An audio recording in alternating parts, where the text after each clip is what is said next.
Netcasts you love. From people you trust. This is Twit. Bandwidth for Know-How is brought to you by CacheFly. This episode of Know-How is brought to you by Tracker, a coin-sized tracking device that pairs with your smartphone and keeps you from losing your most valued possessions. Visit thetracker.com/knowhow to save 20% off any order. And by Eero. Never think about Wi-Fi again with Eero's hyper-fast, super simple Wi-Fi system. And now the second generation Eero is tri-band and twice as fast. For free overnight shipping to the United States or Canada, visit Eero.com, select overnight shipping at checkout, and enter the code KNOWHOW.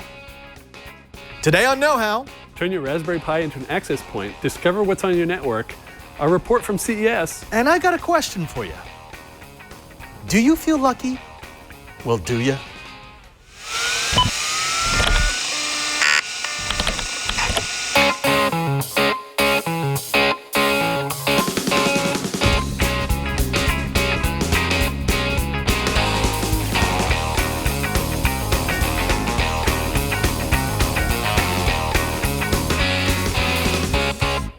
Welcome to Know-How. It's a Twitch show where we build, bend, break, and upgrade. I am Father Robert Ballecer. and I'm Patrick Delahanty. And for the next however many minutes it takes, we're going to be cracking open the knowledge thing you got up on the top of your head and pouring in all the good stuff. That's kind of what we do. Delicious. Delicious, delicious knowledge. Now, you may have noticed that we kind of busted out some punished props at the beginning. We're going to be playing at the end of the show with a little preview of a project that the two of us are working on. We've got some laser tag, we've got some Nerf action going on. Yeah. But beyond that, we've got your feedback. As promised, we're trying to be much better about this.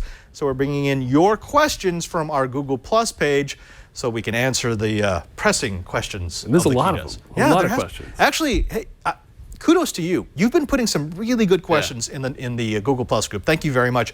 Let's go and kick it off. We've got one from a perennial favorite, longtime member of our Know-It-All community, Red Dog. He writes, I started a search for a software integration program to show all the information about the devices on my network.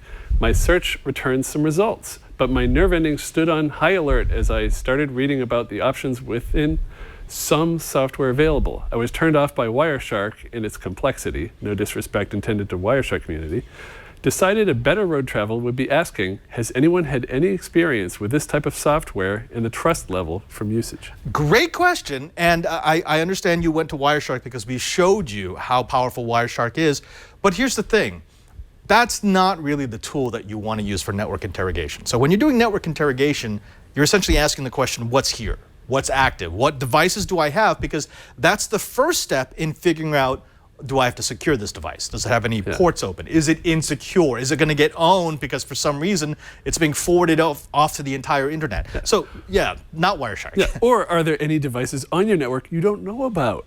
That's a very good one. Exactly. Oh, wow, I've got an extra access point. I didn't know about that.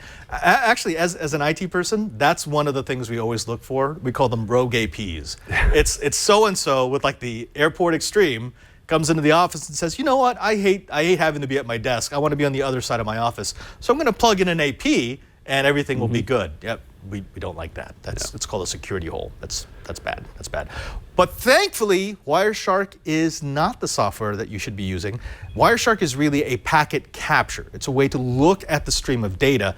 That's not what you want. You want network interrogation. And luckily, there are free options. The first one I'm going to show you is, well, it's easy because it runs on your mobile device and it works on both iOS and Android. So rejoice all those people who lament non-cross-platform compatibility. It's called Fing. And if you go to that link there, it's Fing Network Tools. It's free. There is a pro version which will give you, more information about your network, more tools, but it's an incredibly powerful piece of software. If you go to the overhead, Burke, let me show you what it looks like. So this is Fing on my my 1+1 here. I'm connected to the Twit guest network. So these are all the devices on the Twit network right now, at least the guest network. And the nice thing about this is, notice this is information that it got just from a scan that probably took about 45 to 50 seconds. It'll tell us about the cameras we've got on this network, about the mobile devices that might be connected. We know that from Amazon, from Lighthouse, we know that here's my OnePlus 5. We've got a couple other devices here I don't know about, but then I can drill in. So if I want to know about this clock, I'm pretty sure this is the clock that Leo has, the ticker tape thing. It will show you IP address, it will show you MAC address, it will show you who made that particular adapter and who that address is assigned to.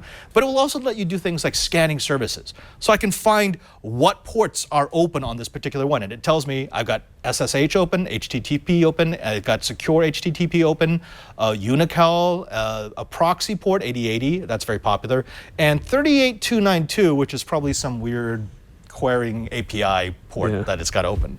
So this is what's cool about this. This is so simple. I can have it on my device, either Android or iOS. I can find immediately what's on the network, and then if I have a question, I can go, oh wait, what's that? And take a deeper dive. This is probably my favorite piece of software because, again, free, super fast, super easy to use. Yeah. Yeah. And what you want is you want to be able to go into any network that you're currently connected to, be it home or Starbucks, and just poke around. I mean, don't send too much traffic because that's kind of rude, but for free software, that's not bad. Yeah. Yeah. Now, there is another piece of software that I want to give you if you want to get a bit more serious. Fing is nice, but in order to get some of the deeper scans, you have to buy the Pro version. Not so if you have a Linux, Mac OS, or Windows computer, because you can use a little piece of software called Nmap. And Bert, go ahead and go to this. I think they had their 15-year anniversary. This is software that has been around for a really, really long time. It works incredibly well, and this is how it works. If you go to my computer, so what I'm going to do is I'm going to go ahead and bring up a command window, and I'm going to see what is my IP address. So right now I'm connected to a network at 10.135.249.220. So what I want is I want to find out what else is on this network with me. Little Nmap, thank you, come up. And I'm going to say scan everything from 10.135.249.220 all the way up to, .1, all the way up to, say, 200. And when I hit scan, after selecting a quick scan, what was that? There we go. What it's doing is it's going through that entire range. So it's starting at the top with 10.135.249.1 and all the way up to .200. And it's looking at every address, every port, every service. Now, it's not doing it in detail, but what I'll get when this is done is I'll get a quick map of all the devices that are on my network. It's a lot like Fing. It's working a little more slowly than Fing because it's actually looking a bit deeper. And that's what I like about this, because right now I've got it set for quick scan, but if I wanted to, I could do an intense scan. So for example, here's what it found. There's these particular devices. Let's start with this one. How about 10.135.249.13? So what I'm going to do is I'm going to copy that and go, wait a minute, I don't know exactly what that device is. I know what it is. It says right there. Shh, we're pretending. We're pretending. Okay. If Patrick wasn't here, I wouldn't know what that device is. But then what I can do is I say, no, I want to know what services on that particular device are there. So I'm going to say intense scan all TCP ports. I'm going to scan just that device. And now it's giving me a deeper dive. So now here we go. It's starting to come back. It's going to give me all the different services that might be open. Hopefully, I've got nothing open on this because it is a public network. And by the time it gets done, I'll know whether or not the device is secure. I'll know whether or not the device has been compromised. I'll know whether or not the device is responding to calls from another device on my network. So that's another, again, free piece of software. You might as well get it. Have you used any of this kind of software on the iOS side? Not lately. Not on iOS. Back when we set up our own Apple Talk network, I did use that in college, though. Something very similar. Yeah. And It's similar to the war driving days too, just checking out the wireless networks. Yeah. And seeing what's out there. Burke, if you go back to my computer, I do want to show them one thing. This is something that you can do with Nmap, or actually they're calling it Zenmap. Zenmap is actually just the graphical user interface over Nmap, which was originally a command line program. It's doing a SYN stealth scan. This is what I like about it, because it's possible to stealth your device. You can make it basically look like it's not there. You can't hide from Zenmap, because Zenmap knows how that works, and it will still look for those particular devices. I love it. My favorite program. It's on every computer I ever carry with me, and it's probably the first one I break out anytime I connect to a new network, because when I first connect to a network, I want to know what's there. It's kind of like going outside your house and just checking out the neighborhood, making sure everything's okay. See if there's anything suspicious before you trust all your data. Yeah, and actually, very, very good if you ever go to, say, a hotel. A lot of hotels now will put everybody on their own VLAN. So you shouldn't see anything except you and maybe another device that's with you and the gateway. And so if you don't see just that, it means they didn't do that, which means everyone in the hotel can see your traffic. Yeah, well, that's pretty obvious when you connect to the hotel's network and you see shared drives show up. I see that a lot. You probably do too. The funny thing is, on which clients I see that the most?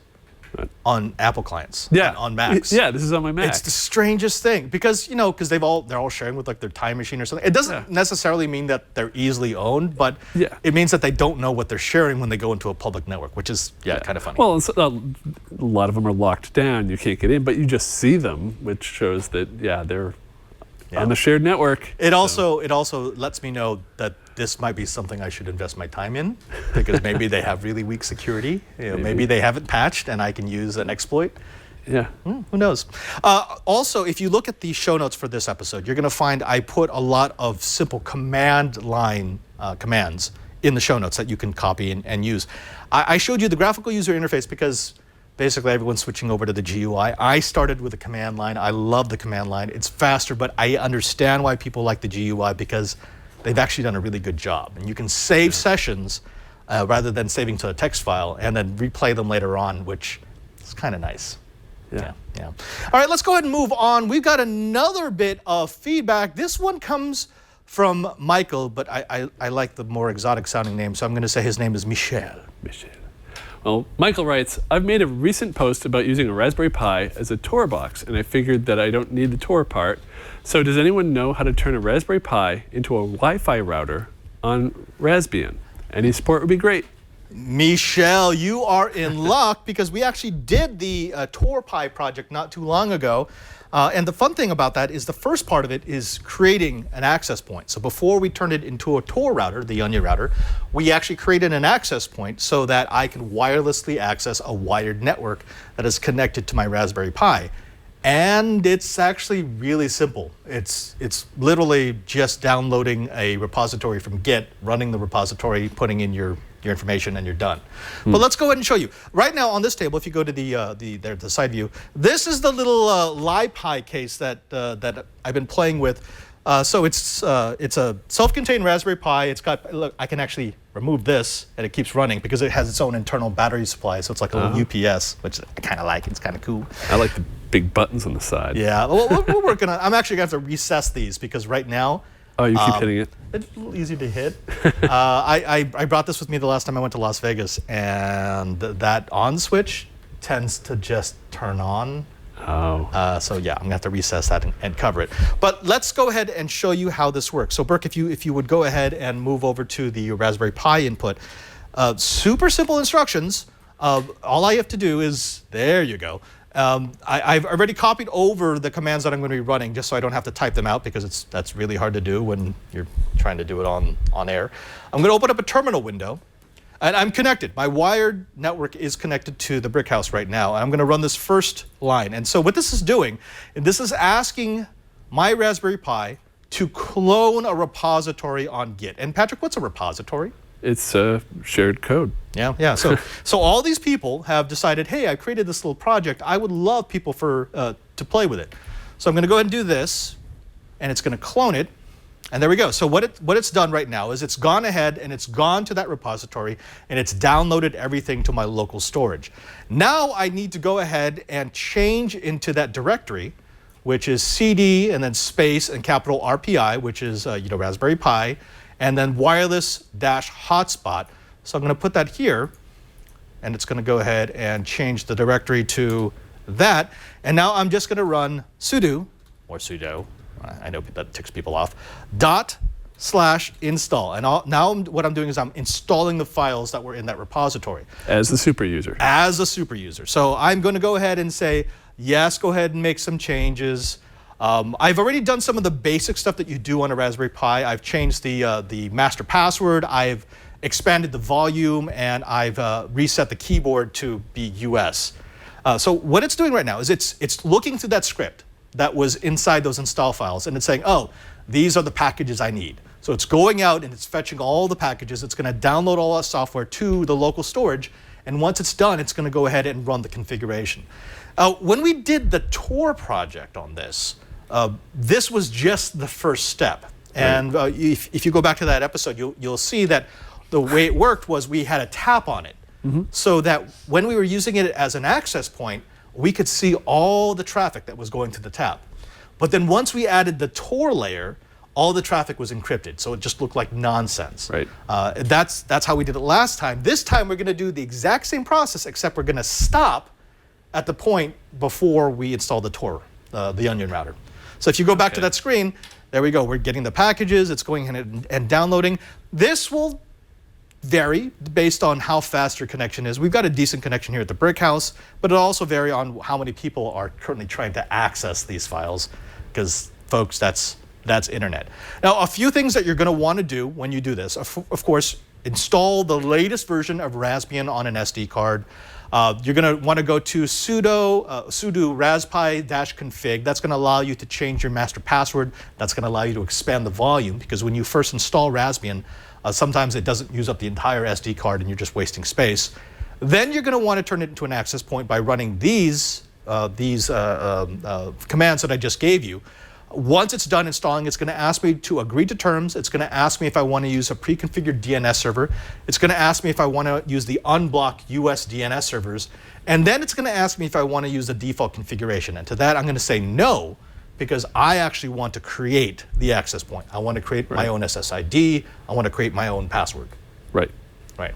Okay, so we're just going to go ahead and wait for that for just a bit.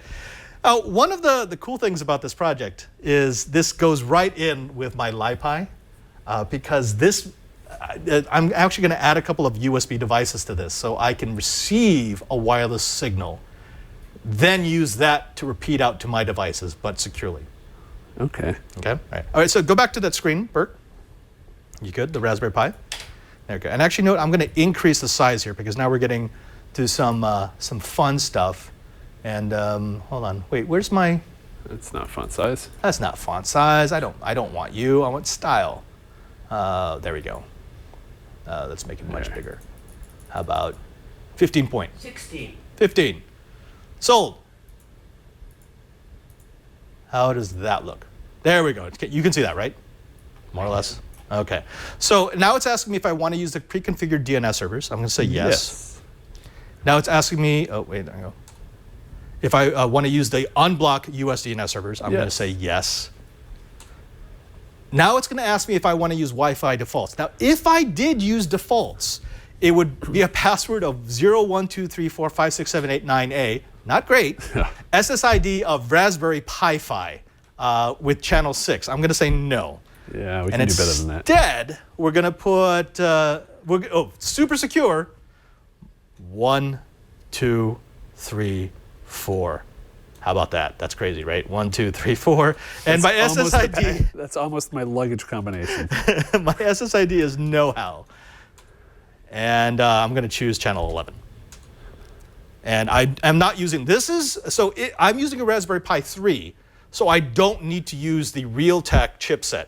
If you have a Raspberry Pi 2 or below, you might be using a Realtek chipset, and you would have to say yes.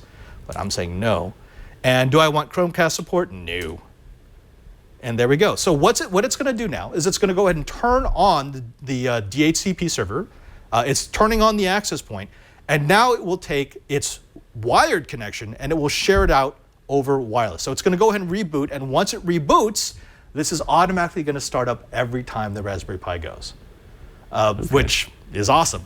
Now, I am doing a couple of configurations with my LiPi as soon as this thing boots up. There's actually going to be a button at the front for a gentle shutdown. So rather than just slamming the power, which we both know is a really good way to destroy storage on a Raspberry Pi, if you push that button, it does a graceful shutdown, and then you can go ahead and turn off the power. Yeah. And save the state and all that. Yeah, well, all that good stuff. All right, so let's wait for it to boot up. And after it boots up, I'm going to show you on my mobile device that I've got a brand new access point. It's going to take a while because the Raspberry Pi isn't the fastest computer in the world, but as soon as it gets its wired connection, it should be really close to. It's almost there. Come on, come on. Hello. And again, it's not the fastest computer. It's not no, it's chugging. It's chugging. Hold on. Keep going. Keep going. Oh, it's blinking. No, it's still loading up its own script. And actually, I just lost the wired connection. What? Well, okay, so it has nothing to share now, which is awesome. No, I think I must have plugged it into a bad jack. Whoops. I do that sometimes. Well, if it was plugged into a good jack. Right now, you would see a access point called know-how with the SSID called know-how, and the password would be 1234. Okay, and it's just going to take longer than I thought. So we'll come back to that in just a bit. Yeah. Now, here's the cool thing. If you want, you can do the entire Tor project. You can have the AP start up every single time you turn it on, but then you can add a script to the desktop so it only turns on the Tor part when you want. Now, if you're going to do that, what I would suggest is you follow us along with the LiPi project, because one of the lids, because these are interchangeable lids, will have a little screen, a little touch screen. So you can actually turn the thing on and then just say Tor or not Tor. So if you just want an AP and you want it to go as fast as possible, just let it go. If you want security, you hit Tor and suddenly you're encrypted and your location is anonymized. Yeah, it's a good option there. It's a fun option. Yeah. It's a fun option. So we'll get back to that as soon as it's finished priming. Now, in just a bit, Patrick, you know what we got? Yeah. We got more feedback. We got someone asking a question about a 3D printer, and we've got a report from CES 2018, which is amazing since that requires a little time travel because, never mind. Yeah. Those who watch the show, you understand what I'm talking about. But before we get to that, let's take a moment to thank a sponsor of this episode of Know-How. Now, folks, I understand that you like your electronics. We all do. I mean, they're fun and they're productive and they add something to our lifestyle, our digital lifestyle. But what's not fun is when we lose them. What's not fun is when they kind of wander away. What's not fun is when we can't find them. Only if there was a technological solution, something that used the gear that we already carry, that would allow me to make sure that all of my stuff stays within my reach. Well, that's not a dream. That's the Tracker. Now, this episode of Know-How is brought to you by Tracker. We are all looking for something. Love, purpose, unforgettable experience, but mostly our keys, our phones, our little doodads. 8 years ago, Tracker changed everything when they released their first tracking device, and now they've done it again with the all-new Tracker Pixel. With Tracker Pixel, you never worry about losing your things again, because Tracker Pixel is the lightest Bluetooth tracking device on the market. You just place Tracker Pixel on whatever you tend to lose, be it your keys, your wallet, your remote, and it's small enough to fit on your smallest items. When you do misplace an item, it's not if, but when, Tracker Pixel lets you find where it is. You just go to the Tracker app on your smartphone, you press a button, and a 90 decibel alert will help you find it in seconds. It even has a powerful LED light so that you can find your items in the dark. Now, if you lose your phone, believe it or not, you can actually do this backwards. You just press the button on your Tracker Pixel and your phone rings, even if it's on silent. You can even locate your item if it's miles away, because every Tracker user is part of the largest crowd locate network in the world. What that means is as long as your Tracker is within range of another Tracker user, you can still get notifications, even if you're in San Francisco and your item ended up in Tokyo. And Tracker's 30-day back money guarantee means that you have nothing to lose. Now, we want you to go to thetracker.com/knowhow to save 20% off any order. That's thetracker.com/knowhow for 20% off. TheTracker.com/knowhow. And we thank Tracker for their support of Know-How. All right, Patrick, we've got another question. This time it's about 3D printers. Specifically, Yes. you know, I'm a fan of the Monoprice series. Not the best printers on the planet, but they're at a price point that allows people to come into the hobby. Yes. You got the Plus. Yeah, I've also this got a is Plus. what I've got. I kind of prefer the version 2, even though it's a little slower. I've had a bit more reliability out of it. But we got a question from Heath Reader, who has, well, a problem I think a lot of us have had. All right, Heath writes, so I got my Monoprice Maker Select Plus and did a print with the filament that came with it, but I'm having trouble with the Hatchbox filament I got. I started a print, left, and when I came back, no print was on the build plate. I checked for jams and noticed a worn spot on the side of the filament. It looked like the wheel was trying to push the filament through the hot end, but it wasn't going. Thanks for any tips. This is something everyone has experienced at least once. Well, first, you had something to say about going away. He starts the print and walks away. I at least wait until I can see that it's going to take to the plate. Otherwise, you can walk back and you end up seeing just spaghetti all over the place. There's a whole meme about first layer Yeah. prawn. It's basically when the first layer goes down perfectly, it's kind of nice. Now, if you've got your printer dialed in, like I've got my printers, I feel fine just walking away because I know it's going to stick and I know it's set up properly. But even I have a camera that it goes between the 3 different printers I have, and it's a little browser on my desktop window, so I know that they're going. Yeah, it's a good practice, at least to see if the first couple of strands are going to stick to the build plate. Yeah. But what he is experiencing is something else, and that is what happens when your hot end isn't hot enough. You see, the way that the filament feeder works is there's just a little wheel. It's like a ridged wheel. The filament is pushed down by that wheel into the hot end. Well, the problem is if the hot end isn't hot enough to melt the filament, then it can't go anywhere, and it increases the resistance. And eventually that wheel, because it has no idea that the filament is stuck, it will just strip the side of the filament. Right. And once it's stripped, it's not going anywhere. And it will do the entire print. So it will do the motions of doing the entire print, but nothing will actually stick to the surface. Very, very typical. Don't feel bad about that. Here's the thing, though. This defaults, and most of the printers will default to about 200 degrees Celsius. That will work in most cases. However, if your build area is too cold, or if you've got a filament that's kind of slightly wonky, 200 degrees is kind of on the edge. And all it takes is a quick drop in temperature. A breeze comes through the room, whatever it might be, and suddenly you are below the melting temperature, and now it's going to strip. Right. A lot of people have actually seen this in the middle of prints because it's going too fast, and you've sucked up all the heat from the hot end, and now it's done. And then after that, it does get warm enough to extrude again, but because you've already worn that groove in the side of the filament, nothing's going to happen.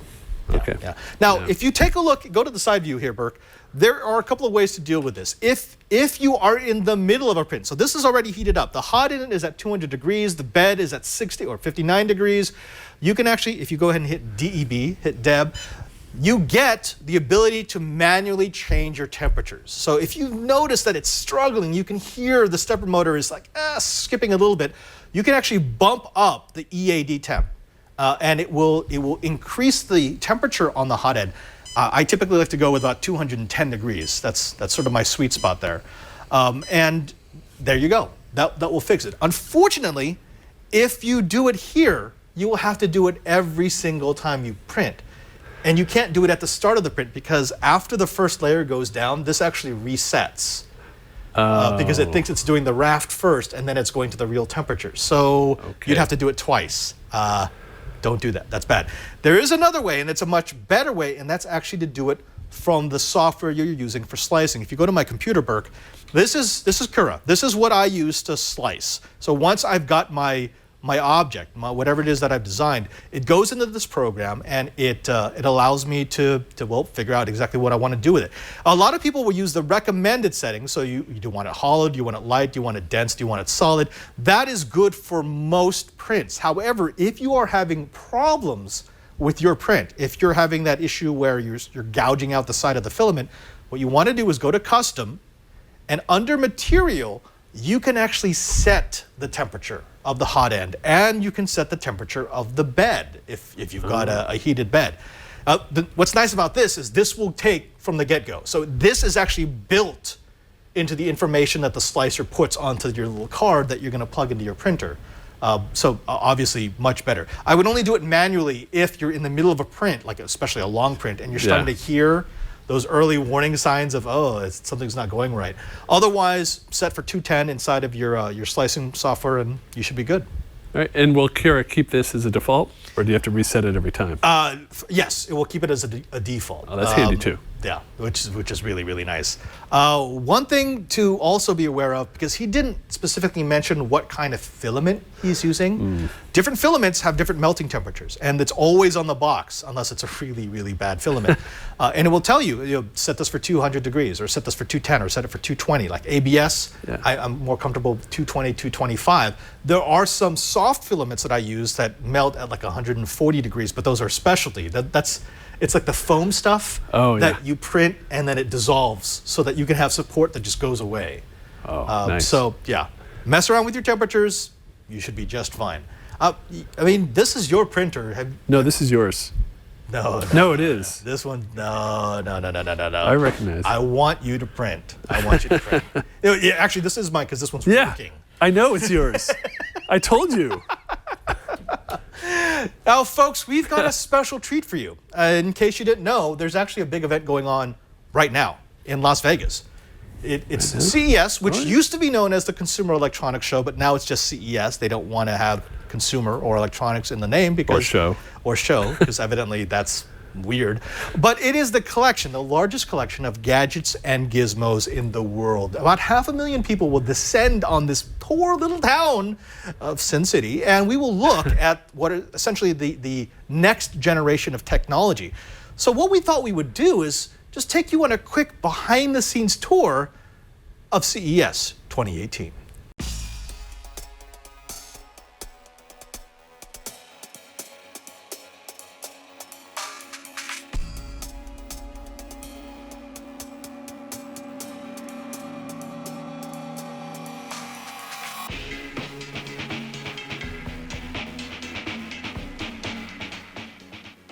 CES. Those three letters bring out a storied history of the consumer electronics world. For more than 50 years, vendors from around the planet have gathered to show off their wares to industry insiders, the media, and more recently, the men and women whose lives are intimately shaped by the technologies that come out of these hollowed halls. But CES isn't just a showcase for the newest technologies, nor a petri dish for the next big thing.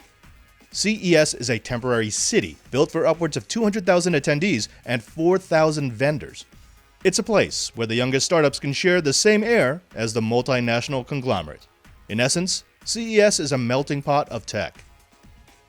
If you've watched any CES coverage this year, you probably already know about LG's foldable screen, HP's big monitor, and the newest from the large manufacturers in home theater and consumer electronics.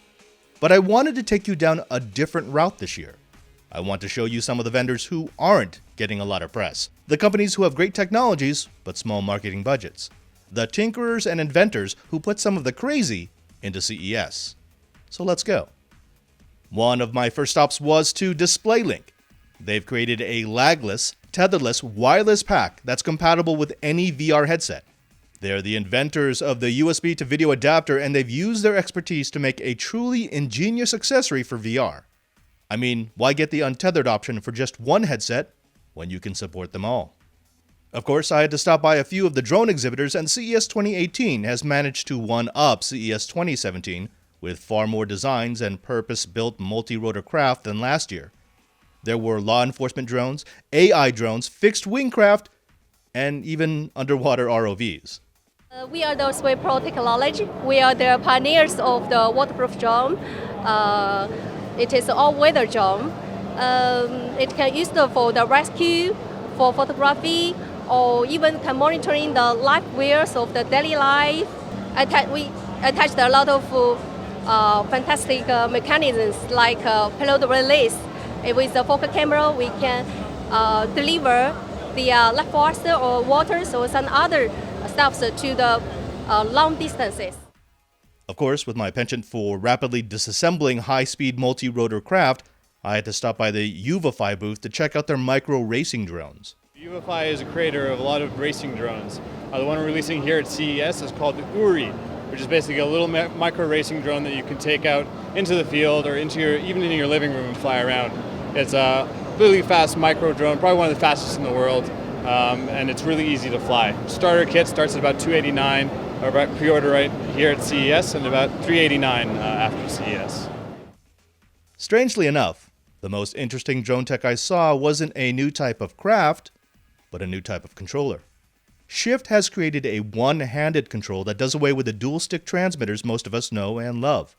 The Shift isn't for us, but for those with brains not wired for dual-stick operation, this might be a way to get into drones without having them fly away, or into walls, or into the ocean.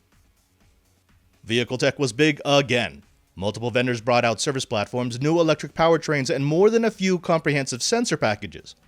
But I found two little-known companies that have tech that are destined to become commonplace. The first is Gentex. They make a full display mirror that replaces the standard rear-view mirror in your vehicle. In its normal mode, it works like any rear-view mirror, but flip it up, and it becomes a full display, able to show a backup camera, GPS, or any other data you might need. You might never have heard of the device, but it's already been used by the Nismo racing team, so it's got some serious real-world pedigree behind it.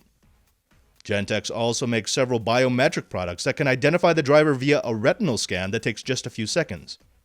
Imagine a vehicle that can confirm who's driving it, then switch to the right profiles for driver preferences, toll transponders, and the like. The second company with tech ready to change the industry is Koito. They've created a semi-solid state LiDAR technology. You've probably seen traditional LiDAR sensors, rotating cylinders that sweep the areas around a vehicle to give the onboard electronics a way to see what's out there.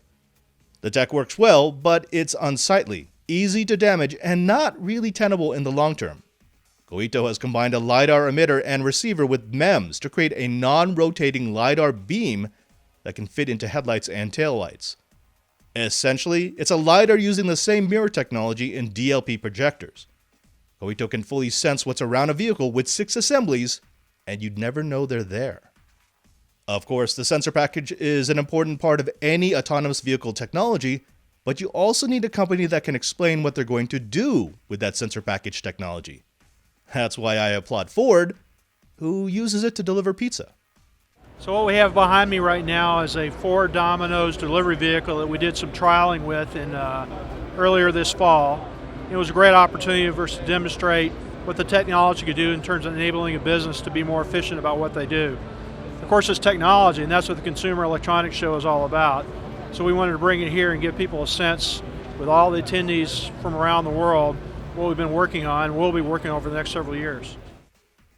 Now, we can't have a CES without at least one company trying to save the world, and this time, I found them in the Sands Expo. Wandering the Sands, I ran into Xeros Technologies and their washing efficiency green earth technologies. Put simply, they figured out a way to increase the number of contaminants that are pulled out of laundry while reducing the amount of water and power required for a cycle by up to 50%. Oh, and it does it all while keeping plastic fibers from contaminating our water. This magic is enabled by 3 Xeros technologies. The X-Orb are small polymer beads that are mixed into the wash at the start of the wash cycle. Their motion increases agitation in the wash and are naturally charged, which tends to pull contaminants out of the clothes. The X-Drum looks like a regular drum and agitator until you look closely and realize that there are screw drives in each lifter. These drives add the X-Orbs to the wash, then reverse and remove them once the load is finished. The cycle is finished with the X-Filtra, a centrifugal pump with a 32-micron screen mesh filter that collects the plastic fibers shed by synthetic clothes before they make it into the sewer. Together, they reduce the amount of water, power, and detergent needed for a cycle, prevent plastic waste, and it's actually better for your clothes. They call it the future of laundry, and unlike a lot of other CES boasts, they might be right. Their tech is already in use by large players like Hilton and Universal Studios, so it's not a matter of if this tech will make it into your home, but when. While some companies are trying to save the planet with green tech, others are trying to destroy it with advanced AI. Just kidding. But the idea of face-recognizing, self-driving Yamaha motorcycles is pretty Skynet. We're here at CES for the first time for Yamaha. We're very excited. We're showing 2 incredible motorcycles using advanced robotics. One is Motobot version 2. Will go 200 kilometers per hour. and the other one is an incredible Motoroid, just like the olden days with a horse. When you call it to come to you, Motoroid has advanced facial technology that will come to you when you call it. It's incredible. NVIDIA was the big dog in the AI landscape with a solid push into autonomous vehicle tech that uses their advances in GPU power.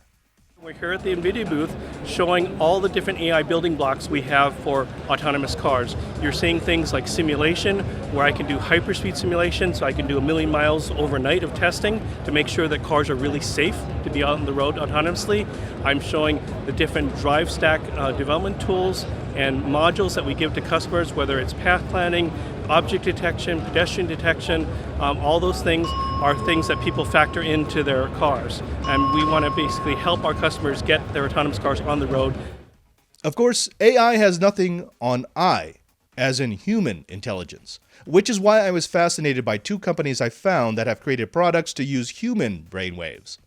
The first is Muse. Last year, they created their first generation headset, basically an EEG and a headband that, when paired with an app, trained you in meditation. This year, they've refined their design. Doing away with the clunky, easy-to-break, hard-to-pack first-gen headset, they've actually managed to fit all their tech into a pair of sunglasses.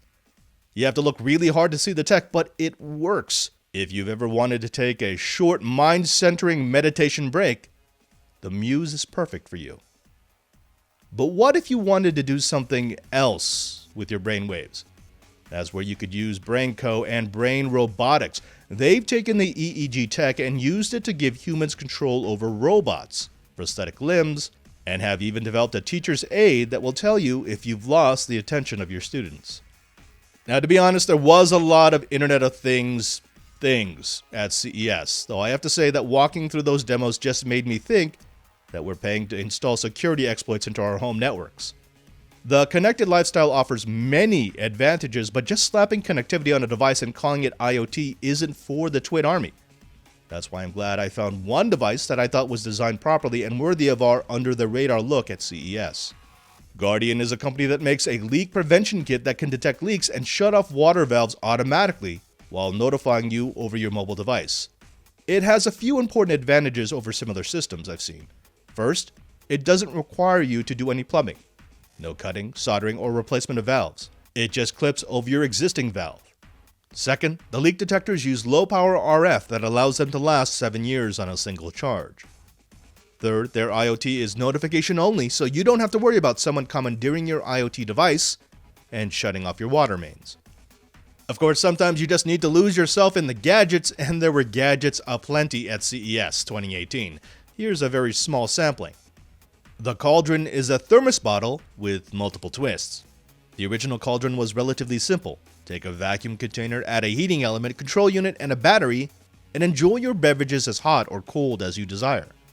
But the engineers thought, what else can we do with that power pack? And the result was the Cauldron 2.0, a modular system of interchangeable pieces designed for glamping. Want coffee? Combine the power unit with a control unit and a thermos, and you've got a perfect cup, just before boiling. Want to blend? Remove the control unit, drop a blender attachment on the battery, and you're good to go. Want a camping light? Well, you get the idea. And while you're glamping, why not stop by Anchor and pick up the Capsule? This is their new Pico projector with a 360-degree sound system running Android. We reviewed their larger Nebula, which was an awesome portable projector for about $600, and this little unit runs half the price and has the power to last a full-length movie. If you need a bit more power for your glamping, Anchor also has the Powerhouse, a $500 434 watt-hour power monster with AC-DC output and enough juice to power a mini fridge or a blacked-out CES. This is just the start of Twit's CES coverage. We've invited dozens of companies to send us their gear to see how they hold up in the real world. Till then, I'm Father Robert Ballecer, the Digital Jesuit, reporting on CES 2018 for Twit TV. Wow, that was an amazing thing that we just saw. Oh, so cool. That was I mean, and we're totally not pre-recording this, so I have no idea what actually went into the segment. So much stuff, Yeah, so much time awesome. travel. So, wow, it's so Doge. So that thing with the lights. Oh, yeah, and right? the other thing, I can't believe that. I can't wait to have that. It's amazing. Oh. It's amazing. Folks, we're going to be bringing you more in-depth from CES. I've actually recorded a bunch of stuff, at least I think I did, which will be rolling into future know-how episodes.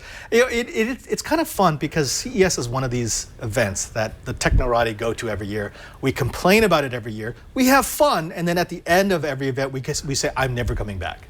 Yeah. And then every year we do. And also, I'm sorry that you're sick now. I'm very sick. Actually, right now, I probably picked up the plague and the swine flu and the avian flu at the same time because that's what you do at CES. Yeah, CES, one person goes that's sick, everybody leaves sick. Yeah, indeed.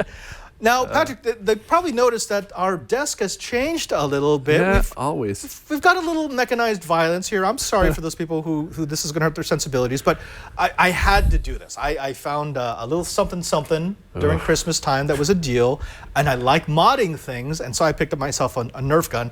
You've got some old laser tag stuff. Yeah. We're going to be taking a look at this in just a bit because we got to do this all know-how style. But before we get there, let's go ahead and take a moment to thank a sponsor of this episode of Know-How. Now, folks, earlier we were talking about wireless access points, and we know that we can turn a Raspberry Pi into an AP. In fact, I can turn my laptop into an AP. There's so many things that I could do to put wireless energy into the air.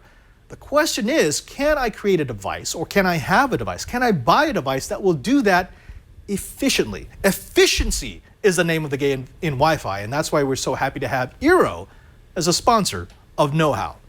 Now, Eero allows you to install an enterprise-grade Wi-Fi system in your home in just a few minutes. You simply download the Eero app on your iOS or Android device, and it will walk you through each step of the process. It's like having a tutor in front of you. It's quick, it's easy, it's painless. You can easily create and share a guest network, know how many devices are connected at any given point, and check the internet speed that you're getting from your service provider. Now, Eero is protected with state-of-the-art WPA2 encryption, but more importantly, they stand by their product. Within 24 hours of the cracked Wi-Fi vulnerability revelation, Eero automatically pushed out a fix to all of their customers. Their incredibly fast response time and ability to push out those updates automatically sets Eero apart from other solutions and traditional routers. Now, this isn't just Eero. This is second generation Eero and the Eero Beacon. Eero Home Wi-Fi system started in early 2016. Since then, they've learned from hundreds of thousands of systems, making them smarter, faster, and more reliable. The new Eero second generation and Eero Beacon allows a customer to build a Wi-Fi system that's more perfectly tailored to their home than ever before. They offer more speed and range in the same high-quality, elegant design that people have come to expect, and with the addition of a third 5 gigahertz radio, the second generation Eero is now tri-band and twice as fast as its predecessor, which lets customers do more simultaneously in every room in their home. And with the addition of the new Thread radio, Eero can even connect to low-power devices such as locks, doorbells, and other sensors, and more. You can expand your coverage in any room just as easily as plugging one into a wall. You just hook up your beacon and you've got more coverage. And you can add as many Eero beacons as you want. If there's an outlet, there's Wi-Fi. For free overnight shipping in the United States or Canada, visit Eero.com and at checkout select overnight shipping. Then enter Know-How to make it free. That's Eero.com and enter the code Know-How. And we thank Eero for their support of Know-How. Okay, Patrick, so we've got some toy weaponry here. Let's start with mine, because mine's easy. Okay. Mine's easy. Start present day. Present day. This is, okay, on Walmart, they had a sale. I got 2 of these for $20 a pop.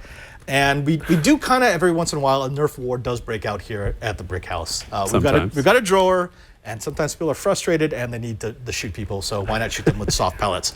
Now, here's the thing. This is an automatic, so if you push down the trigger, you can just keep firing, and it's got this massive, almost comically large magazine that's incredibly difficult to load. With 40 little Nerf balls. 40 little Nerf balls, and it's not great to reconnect. But what I thought I could do is I could take this and I could modify it, know-how style. Now, here's the cool thing about this. If you look at the top, this is actually the battery compartment.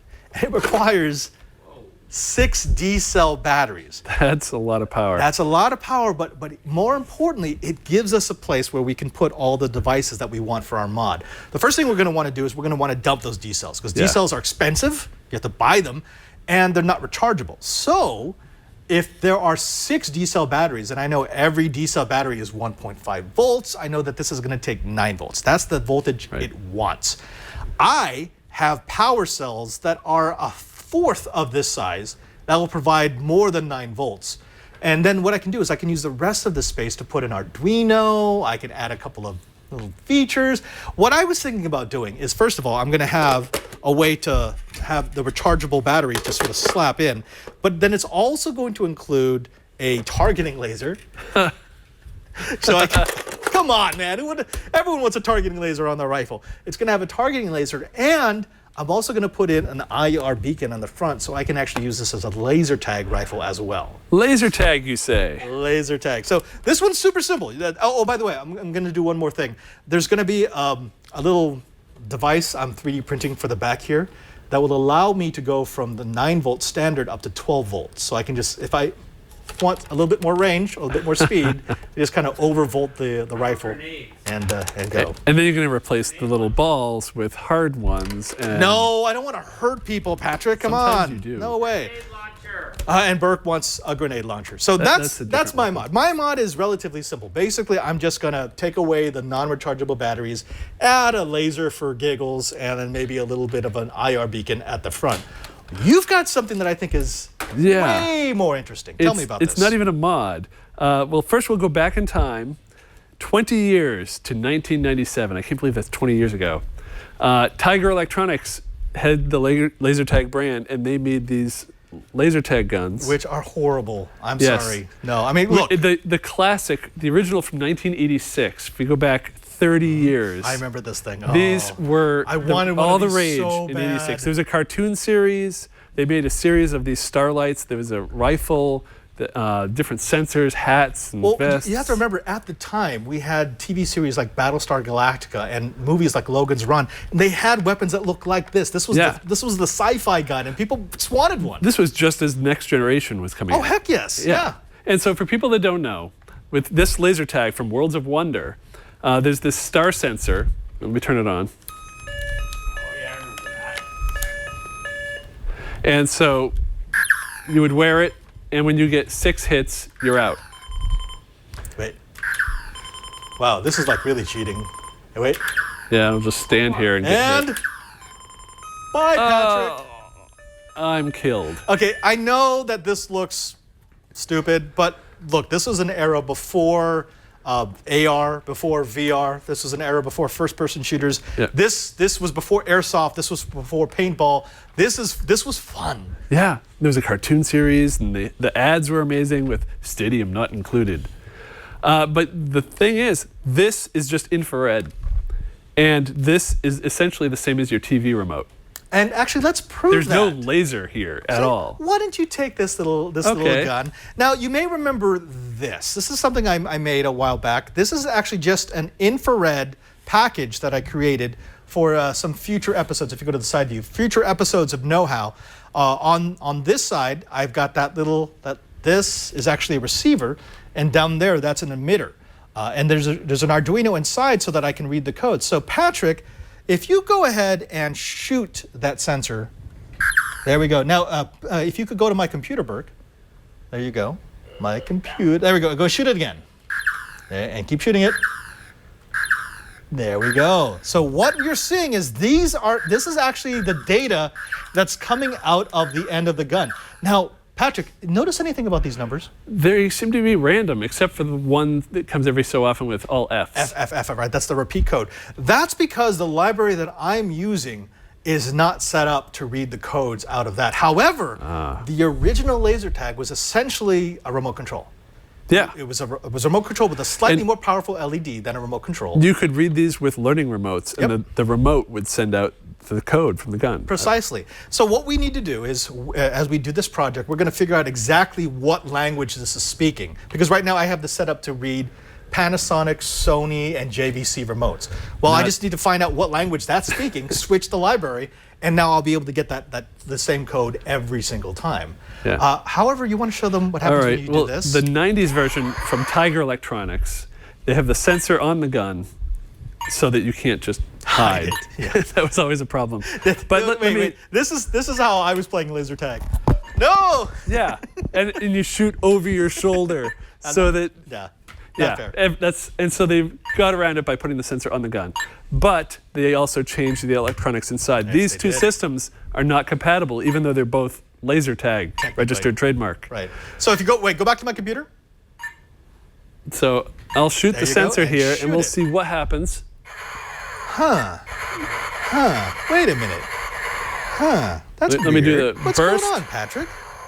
Yeah, nothing I'm doing is triggering that sensor. And that's because when they switched, and this is why the two versions are incompatible. This is essentially a remote control, so it is sending out a value. We don't have the right library to read that value, but it is still a value. That, you did a little bit of research and you figured out it's not sending out a code. No, they've actually applied for a patent, and that's where I found all the information on this. It's doing a different frequency. And it's looking, because they want it to work better in daylight, which was always a problem with the original laser tag, they have it look for a, I believe it's a 25 millisecond sequence. And it can sort that out from the background noise of daylight to be able to tell this is the signal from the gun. Essentially what they've done is they're using a slightly different frequency on the IR LED, which means I'd have to change the receiver and the transmitter on my device so that it reads that.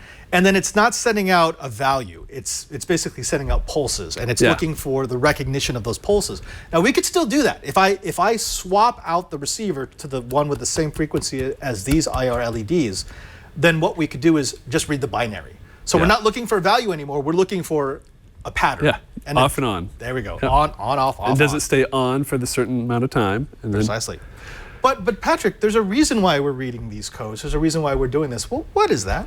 Because we can do stuff with it. We're not going to hack the guns, but we're going to have a way for the gun to be able to trigger different things. Yeah. But we have a couple of ideas. The first one was super simple. It's basically an IR grenade. It would be a little device about this big with an Arduino stamp in it and LEDs on all sides.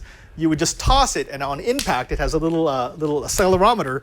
It would start emitting the codes, the shot code. So anyone in the area will just get grenaded. Yep. Yeah. The other idea is we could have the sensor with a Raspberry Pi or something, and then when you shoot it, it triggers if this, then that, and it could do any number of things. It could make you tweet whenever you hit the target. It's a remote control. Yeah. Or, if you wanted to do the arena thing, we could actually have lights that will switch to the color of that team. So we can reprogram the guns so each one has a unique code. So I shoot the light, and now it's red. He shoots a light, now it's blue. And you can play capture the flag that way. The coolest one we were thinking of is we're doing quadcopters again, and we were thinking about maybe equipping a quadcopter with one of these little packages. They're super light. Yeah, not only could you just have like skeet shooting where you're hitting a moving flying target, but out of the sky. Yeah, I suppose you could have it so you hit it and it cuts power. That might be expensive to fix. Well, I'd use the small ones, the mostly indestructible ones. But the other idea you had, and I love this, is where you hit it and it changes directions depending on which team hits it. So you can try to like move the target back and forth. Even with that, I mean, what you could do, if you didn't want to do a quadcopter, it's super simple to set up like what would essentially be a laundry line with like a little device. And it just moves it back and forth. So in addition to trying to shoot the opposition, you're also trying to nail that target so it keeps moving towards your goal. So this is kind of bringing back nostalgia for us. I love the 80s. I love these devices. I remember the commercials making me want to buy these things and never being able to own them as a kid. Now, not only can we own them, we can make them. Yeah. And I can't believe after 30 years, no, this is mine. I like this that is one. mine. That's better. 30 years, I found a use for this.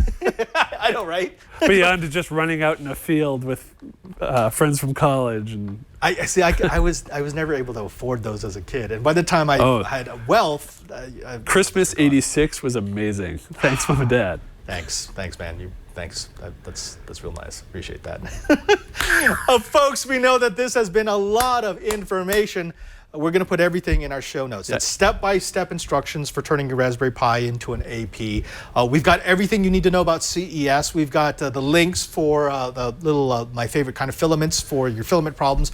And of course, we've also got the Nmap links and the Nmap commands. You're going to find that all at our show page. Where is that, Patrick? That's at twit.tv/KH. We'll also put the link to the patent for the laser tag. There you go. Now, as long as you're there, why not also subscribe? This is the best way to support the show. If you want us to keep doing know-how, if you want us to expand, you can get an audio, a video, or a high-definition video version of the show automatically into your device of choice every single week. It's also a really good way to share it with your friends.